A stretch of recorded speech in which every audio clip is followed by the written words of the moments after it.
BPF long live, Agrawal long live, Agrawal long live, BPF long live. दिनै नोंथांनि दैदेननायाव बारग' एनडिएफबि आरो एबसुनि बारग' मावथि सोद्रोमा गोबां जयेन जाबाय बेनि सायाव मा बुंगोन?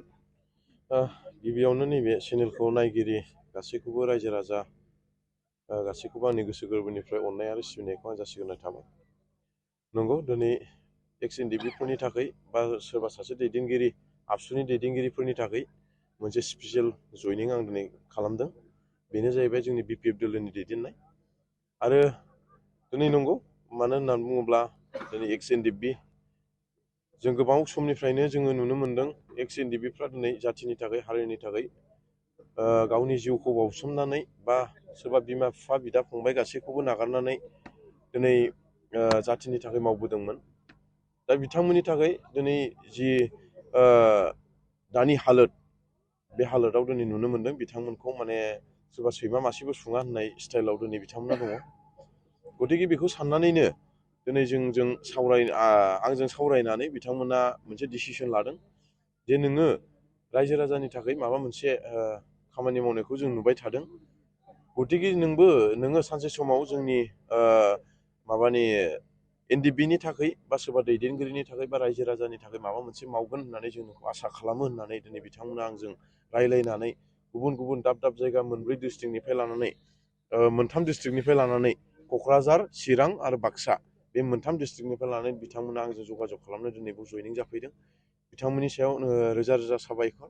मानो होननानै बुङोब्ला बिथांमोना मोनसे खोथा होदों जे जोङो जाथिनि थाखाय जुदि मावबोदोंब्ला बा जाथिनि थाखाय जोङो सेक्रिफाइस खालामनो हादोंब्ला जोङो माबा मोनसे पार्टिनि थाखाय बा जाथिखौ बासायनो थाखाय बा बिटिसिखौ बासायनो थाखाय जोङो मानि थाखाय सेक्रिफाइस खालामनो हाया बेखौ मोनसे बिथांमोना जोंनो उत्तर होदों। दा गतिके जोङो बिथांमोननि सायाव जों फोथायदों जे बिथांमोना मोनसे थांखि लानानै जि जायगायाव बिथांमोना मोनसे जाथिनि थाखाय मावदोंमोनब्ला दिनै पार्टिनि थाखायबो माबा मोनसे बिथांमोना मावगोन होननानै जोंजों ज' ज' मावलांनायाव हेफाजाब होलायलायगोन आरो मावगोन होननानै सासे लिडारशिप बायदि बिथांमोना बिबान गैयाब्लाबो बा दंब्लाबो दिनै बिथांमोना मावलांगोन होननानै आंनि सायाव मोनसे फोथायनाय दङ। मानो होननानै बुङोब्ला बिथांमोनजों आं जेब्लानाखि सावरायदों बिथांमोनजों आङो रायलायनायनि गेजेराव बिथांमोनखौ आं बेखौ मोनसे कुइसन सोंदों, आदसा नोंसोरो दि एक्स-एनडिएफबिनिफ्राय फैगोन नोंसोरो माबा मोनसे आसा खालामनानै बा माबा मोनसे लुबैनानै जोंनियाव फैदों नामा? बिथांमोना बे समाव बुंदों नङा, जोङो बै समनिफ्राय जोङो गोबाव समनिफ्रायनो जोङो माबा मोनसे जाथिनि थाखाय मावबोनाय हिसाबै जोङो दिनै मोनसे खोथाखौ जों सिन्था खालामो जे जोंखौ लानानै जोङो रायजो राजाफ्रा बा आइ आफा बिदा फंबाय दिनै इयुथ्स लेभेलनि माखासे इयुथ्सफ्रा दिनै जोंनि माखासे मावनांगौ खामानि दङ होननानै गोबां जायगायाव बुङो होननानै बिथांमोना आंनो फोरमायदों। गतिके बिथांमोननि मोनसे थांखिया बेनो जोंनो जेबो नाङा, जों जेबो लुबैया, जास्ट जों जि जायगायाव थांगोन बेयावहाय जोंनो गारि भारा प्लास जोंनोहाय लामायाव साहा लोंनो थाखाय 100-200 बास बेखौहाय माबाब्लानो जों आरामसे थांनानै जों जइन जानानै जों फैगोन। बे बाथ्राखौ दिनै आबसुनि दैदेनगिरि बाक्सा डिस्ट्रिक्टनिफ्राय फैदों बिसोरो नै बिथांमोनानो गोबाव सम बिथांमोनाबो आबसुनि संग्राम खालामबोनाय मानसि दैदेनगिरि होननानै बिथाङा दहायनो फोरमायखाबाय। आरो नंगौ बेवहाय 180+ दिनै बिपिएफ आरो आबसुनि माखासे 6-7 जनसो दिनै दैदेनगिरिफोर दङ। बेजों लोगोसे फ्रायानो एक्स-एनडिएफबि जोब। बिथांमोनखौ लानानै जोंहाबो मोनसे आसा दङ जे बिथांमोना जोंजोंनो मोजाङै मोजां मावलांगोन होननानै। आरो जि 180 जन फैदों निस्सय बिथांमोननि थ्रुयै आरोबाव बिनिफ्राय बांसिन फैबावगोन होननानै जों मिजिंथिनाय दं।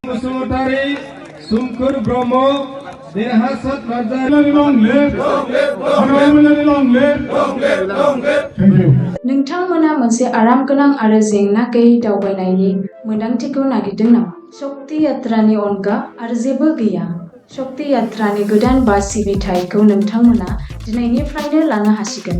शक्ति यात्रानि गोदान बास सिबिथाया क'क्राझार आरो गुवाहाटीनि गेजेराव दावबायनो थाखाय मोनसे सुबिदा गोनां आरो बाङाय बेसेनावनो नोंथांमोननो गोलाव लामा हान्थिलांनो सुबिदाखौ होयो। शक्ति यात्राजों नोंथाङा गोदानथार बासफोरनि सुबिदाफोरखौ बाङाय बेसेन होनानैनो आराम गोनां दावबायनायखौ लानो हागोन। जोंनि बासफोरा गोदान मुगानि सुबिदाफोरखौ होयो जेरै एयार कन्डिशनिं, आराम गोनां जिरायनाय आरो थोजासे लेगरुमजों सुजुजानाय जिरायग्रा जाहाथे नोंथाङा गोलाव लामा हान्थिलांनायाव मोनसे आरामगोनां दावबायनायखौ मोननो हायो। शक्ति यात्रा बास सिबिथायनि रोंग'थि गोनां आरो आखा-फाखा ड्राइभारफोरा मोनसे रैखाथि गोनां आरो रंजाथाव दावबायनाय होनो थाखाय बे सुबिदाखौ नोंथांमोननो लानानै फैदों।